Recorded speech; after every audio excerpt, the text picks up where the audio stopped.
Hi friends, on continuation of chapter number 5 surface chemistry, उसका third part देख रहे हैं, that is called colloids. In today's session we will discuss about the preparations of colloids. How can we prepare colloidal solution? तो उसके लिए तीन method है basically, that is chemical method. It is widely applicable.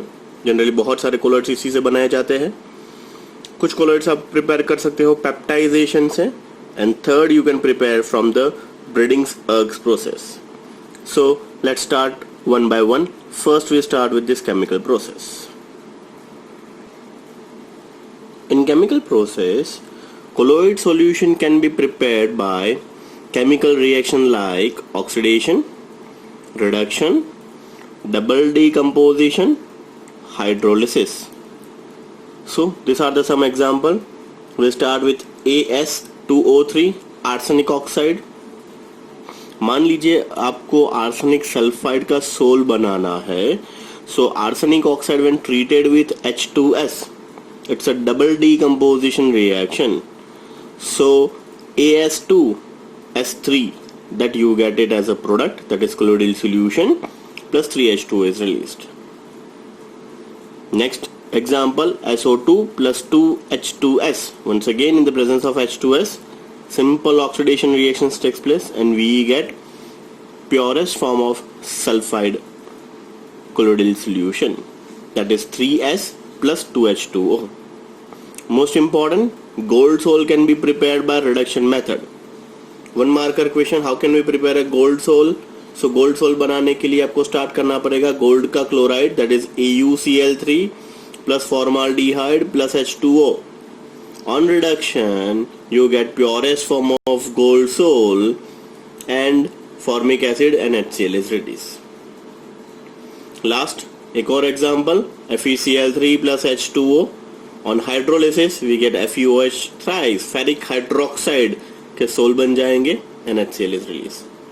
So here in case all the reactions are there. एक example देखा oxidation का, दूसरा example reduction का, hydrolysis followed by double decomposition. So कई बार ये क्वेश्चन 2 मार्क में पूछेंगे. To the prepare of colloidal solution discuss a chemical method with a suitable example. So minimum 2 लिखने पड़ेंगे. If you write down 3 appreciable.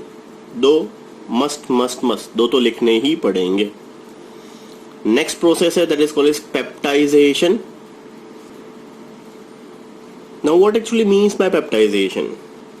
Means when you are try to prepare a colloidal solution, many a time precipitate takes place. So colloid solution is not true solution, colloidal solution is not a precipitate, colloidal is intermediate in it. So कई बार colloidal solution बनाते बनाते precipitate गिर जाते हैं. तो अब precipitate से colloid बनाना हो, that process is known as peptization. So जो भी प्रेसिपिटेट फ्रेशली प्रिपेयर्ड प्रेसिपिटेट गिरे हुए हैं उसके अंदर आप इलेक्ट्रोलाइट लाइक KCl, NH4Cl जैसे स्पीशीज डाल के stir really very well for next 2 to 3 minutes और maximum 5 minutes. Shake really very well. तो जो भी प्रेसिपिटेट के पार्टिकल है वो ब्रेक डाउन हो जाएंगे. बेसिकली आयन जो डाला हुआ है आपने, कौन सा डाला हुआ है? Electrolyte. Electrolyte is nothing but K++Cl-. So that has tendency to break down the precipitate and convert it into colloidal solution. That process is known as peptization. Discussion start करते हैं. The process of conversion of a freshly prepared precipitate into a colloidal sol by shaking it with the suitable dispersion medium in the presence of small amount of electrolyte is called peptization. 2 या 3 साल पहले board में पूछा हुआ 1 marker question. Define peptization.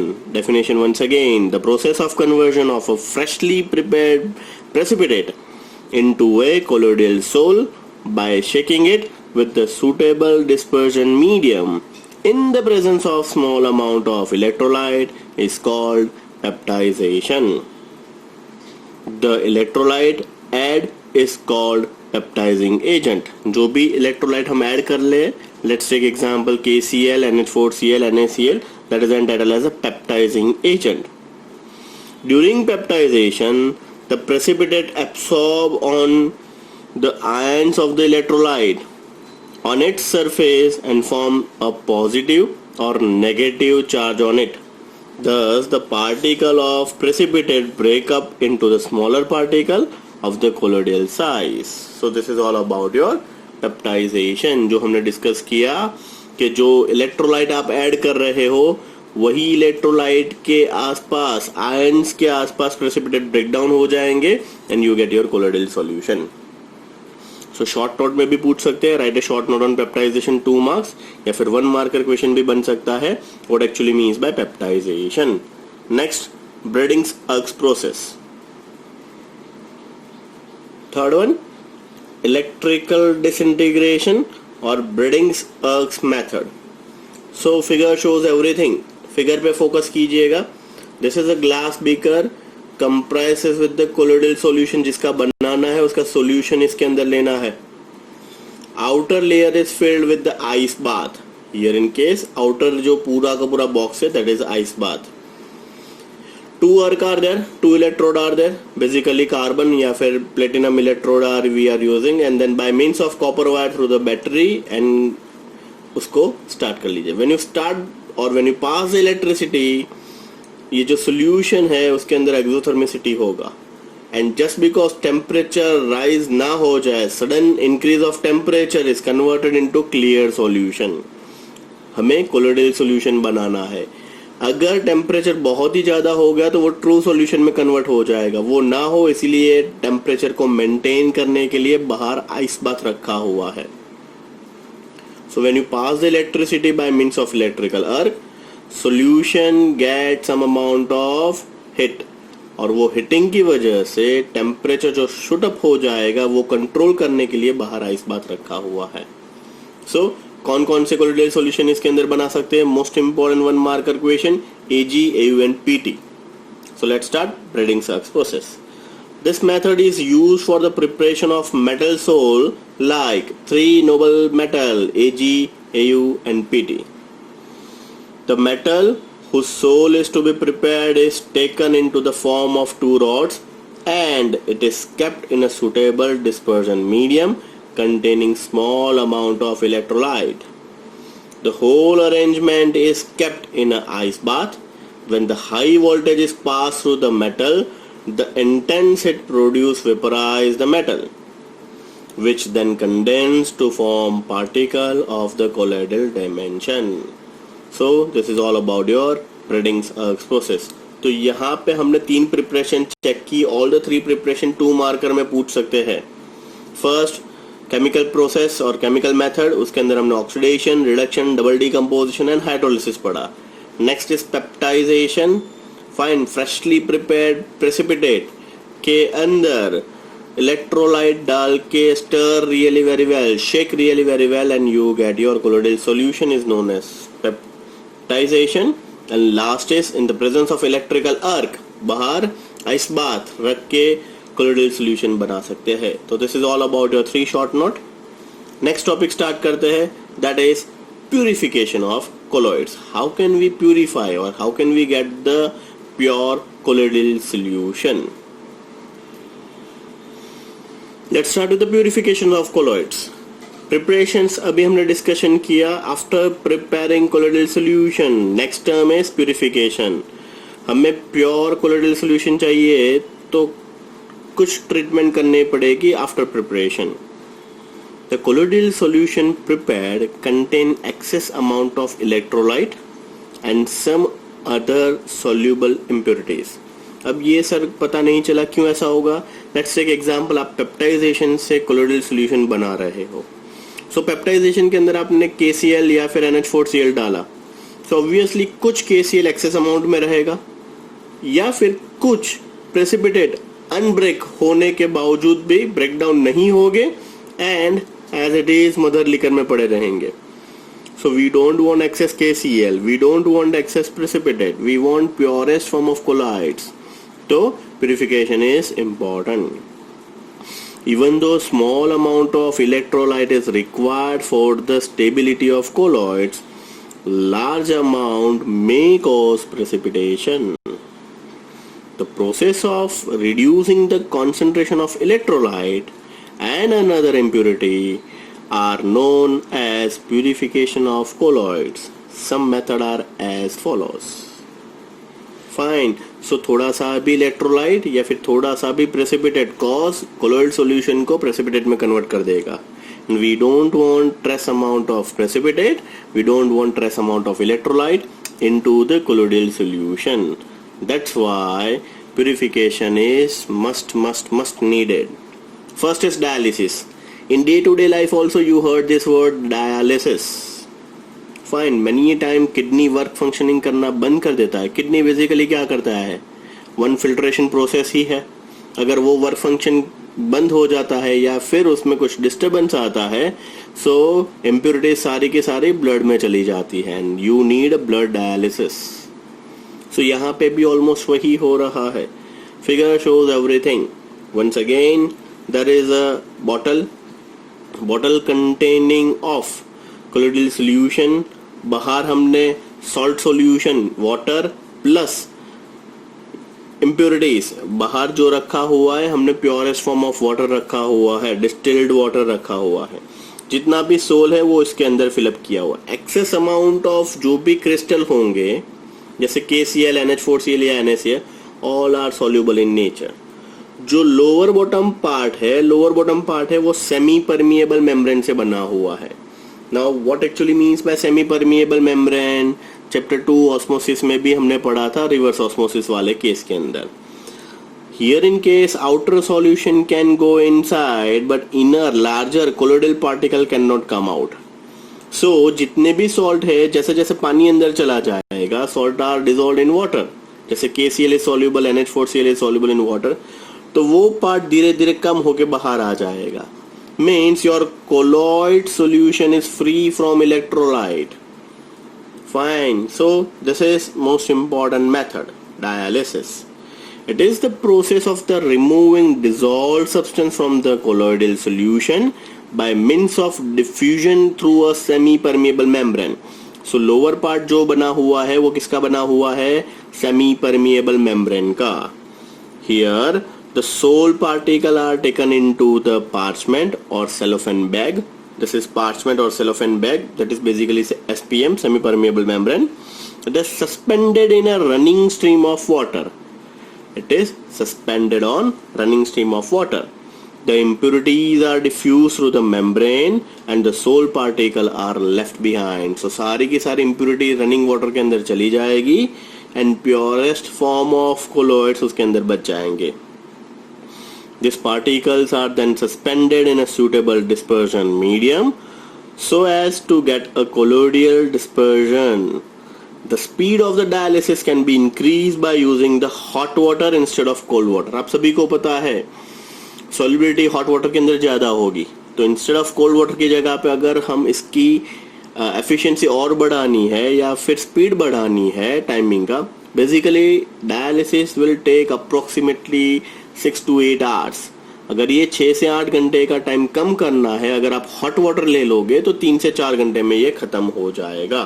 So that's why running water जो है वो cold water की जगह पे हॉट वाटर लेना चाहिए. Then the process is known as hot water dialysis. अब मान लीजिए उससे भी फास्ट रिएक्शन करना है तो क्या करेंगे, इलेक्ट्रिसिटी पास कर दो, that is called electrodialysis. When you pass the electricity ये रिएक्शन और फास्ट हो जाएगा, मे बी 1 या 2 घंटे में खत्म हो जाएगा. So next purification process is electrodialysis. Is there any difference in a figure? No. Only and only difference is you have to pass the electricity. आप देखिए यहाँ पे 2 इलेक्ट्रोड्स रखे हुए जो इलेक्ट्रिसिटी पास करेंगे वही डिस्टिल्ड वाटर के अंदर या फिर हॉट वाटर के अंदर, जिसकी वजह से ये रिएक्शन और फास्ट हो जाएगा. Ordinary process of dialysis is quite slow. It can be made faster by applying an electric field if the dissolved substance in the impure colloid solution is only an electrolyte. The process is then electrodialysis. तो ये process का नाम बन जाएगा electrodialysis. The colloidal solution is placed in a bag of suitable membrane. वही parchment या फिर cellophane membrane ले लीजिए. While the pure water is taken outside. जो बाहर का पार्ट है उसके अंदर pure distilled water रख दीजिए. आप hot water भी रख सकते हो. Electrodes are fitted into this compartment as shown in figure. यहाँ पे 2 electrode fit कर लीजिए, and the ions present in a colloidal solution migrate out to the oppositely charged electrode. All the cations collected at cathode, all the anions collected at anode. So by applying electricity, dialysis becomes much faster. So this is all about your second purification method, that is electrodialysis. Next we moved on to this third part, that is ultrafiltration. Ultrafiltration process, ultrafiltration का मतलब क्या है? Simple filter paper की जगह पे यहाँ पे specific porosity वाले फिल्टर पेपर यूज करने पड़ेंगे. Let's take example, your colloidal size is may be 100 micrometer, और मान लीजिए जो भी इम्प्यूरिटीज है वो impurities is more than 250 micrometer. तो आप क्या करेंगे? 150 माइक्रोमीटर वाले फिल्टर पेपर से फिल्टर्ड कर लेंगे. सो ऑब्वियसली 250 माइक्रोमीटर वाले प्रेसिपिटेट या फिर इम्प्योरिटी है वो ऊपर कोन के ऊपर रह जाएगी, एंड फिल्ट्रेशन के अंदर आपका 100 माइक्रोमीटर वाला सॉल्यूशन के अंदर कोलोइडल सॉल्यूशन चला जाएगा. So likewise you have to go for a ultra filtration. Many time एक से ज्यादा इम्प्यूरिटी होती है. मान लीजिए दूसरी इम्प्यूरिटी है जिसकी साइज इससे भी छोटे, जस्ट दैट इज 50 या फिर 25 माइक्रोमीटर. तो सबसे पहले बड़े पार्टिकल को निकाल दिया. अब मैं यहाँ पे 50 माइक्रोमीटर वाला फिल्टर यूनिट ले लूंगा. तो अब ऊपर जो बचेगा वो मेरा कोलोइडल सॉल्यूशन होगा, और नीचे मदर लिकर में 20 माइक्रोमीटर वाले इम्प्यूरिटीज चली जाएगी. So likewise, this process can take place 2 times or 3 times to get purest form of colloids. Obviously, जितना filtration ज़्यादा होगा उतनी purity बढ़ेगी. It is the process of separating the colloidal particle from the impurity by using a special type of filter paper called ultrafilters, that is ultrafilter paper. It is prepared by dipping a ordinary filter paper in a colloidal solution in bracket as 4% solution of nitrocellulose in a mixture of alcohol and ether. Many a time Whatman filter paper is also used to purify this. Whatman filter paper is a special class of filter paper जिसके अंदर such kind of colloidal solution filter किए जाते हैं. When the colloidal particles are filtered using ultrafilters, the sole particles are retained on a filter paper while the impurities and electrolyte are passed through it.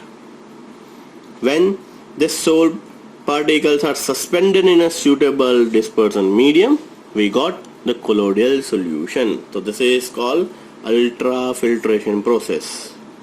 So in second part we discuss a 3 purification process. First is dialysis, second is electrodialysis, and third is ultrafiltration. So basically ये session बहुत ही important हो गया. 6 short note आ गए आपके. First हमने discussion किया preparation के अंदर 3 शॉर्ट नोट आई, और यहाँ पे हमने प्यूरिफिकेशन पढ़ा, प्यूरिफिकेशन के अंदर और 3 शॉर्ट नोट आ गए. Total 6 short notes are available in this session. तो this session is really very important. So this is all about your today's session. Thank you so much.